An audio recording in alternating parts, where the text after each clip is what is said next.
fix MBR, check disk, scan disk, and that's about like 70% of everything you can do, okay?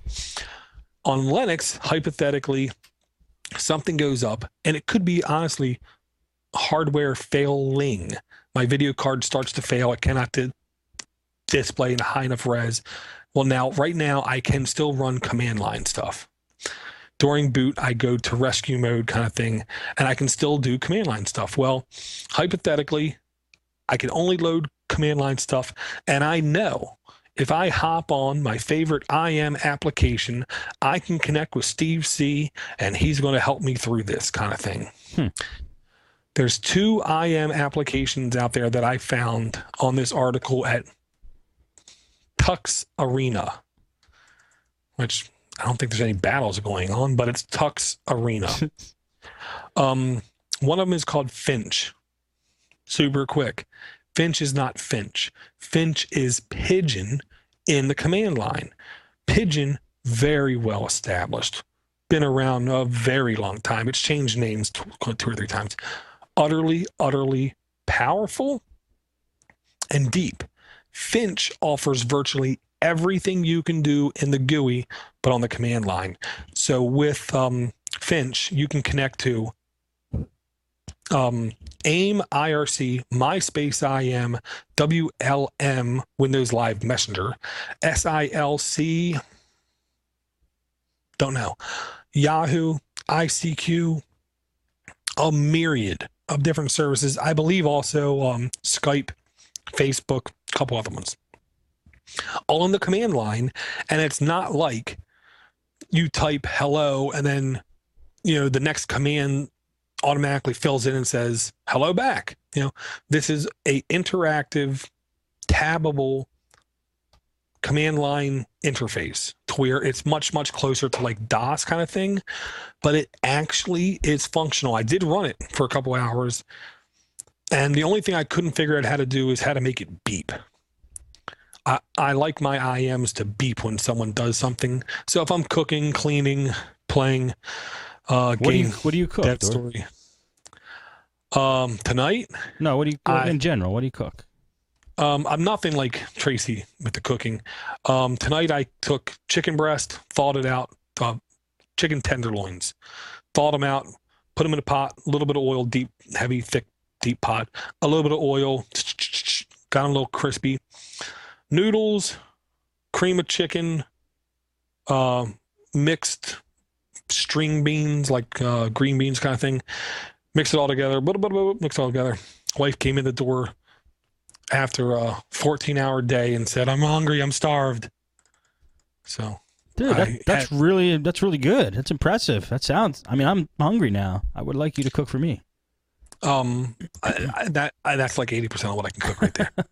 All right. But she is slowly having me try different things. One thing, okay, chicken, cream of chicken, the belly, broccoli or another vegetable. Then you take croissant, Pillsbury croissant thingies. Yeah.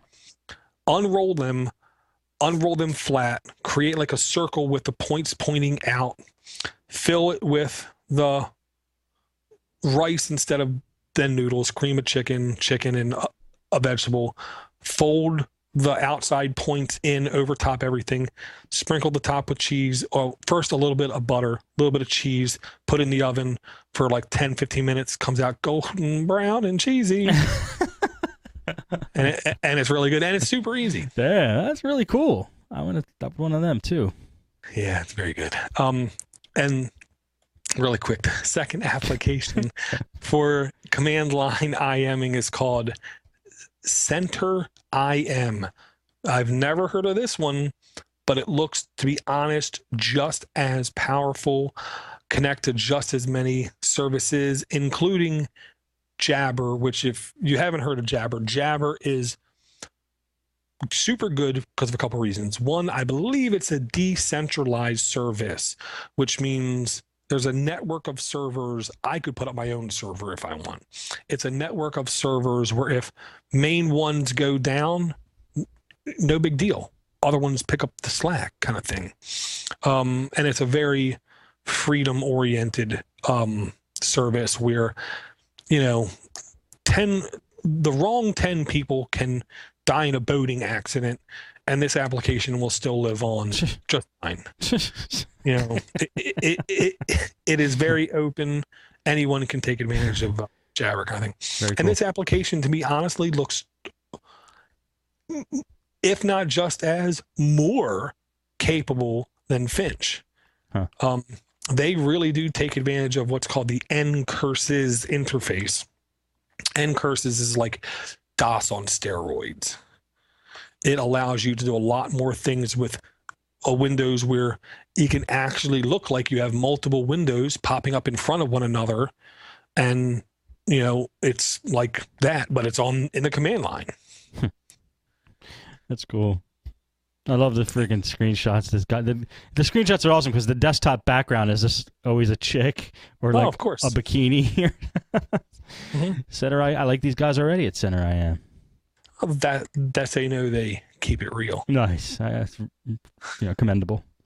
Yeah. So, and to me, honestly, here's the alternate reason I honestly like these tools, these apps. Yeah. Hypothetically, I go down Tracy's house for the weekend. The only box Tracy can let me use whenever I want to use is a P2. You know, P2 with command line based applications, I can run them on nearly anything and have the exact same experience as I do on anything else. I could have a 2